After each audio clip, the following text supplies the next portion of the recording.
Peut-être que tu as envie de manger du sucre à 22 heures parce que tu en as trop mangé la journée. Si tu démarres la journée avec un petit déjeuner plutôt sucré ou que chacun de tes repas tourne autour d'une source de féculents, tu apprends alors à ton corps que repas égale grosse montée de glycémie et en général un petit crash qui va derrière. Et ça peut être la même chose le soir. Imaginons que tu t'envoies un énorme plat de pâtes à 20 heures. Eh bien, il peut arriver que 2 heures plus tard, tu aies une vraie sensation de faim, une vraie envie de manger quelque chose de sucré, parce que c'est ça qui va venir remonter ton taux de sucre dans le sang immédiatement. Pour réguler tout ça, les deux moments clés, c'est le premier repas de la journée et le dernier. Pour moi, ce sont ceux où on devrait manger le moins de glucides pour pouvoir justement réguler notre glycémie, l'état de notre système nerveux et même s'apaiser le soir pour être dans de bonnes conditions pour s'endormir et récupérer vraiment. Pour ma part, le soir, je mange plus de protéines, extrêmement peu de glucides, des légumes toujours digestes, ce qui me permet d'avoir une digestion qui est beaucoup plus légère et surtout,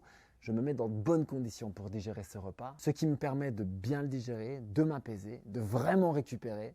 Et si j'ai encore faim, c'est très simple, je reprends une assiette de mon repas plutôt que de me tourner vers des crasses, du chocolat qui vont perturber tout ça, m'empêcher de bien récupérer et faire que le lendemain, je me lève dans un sale état.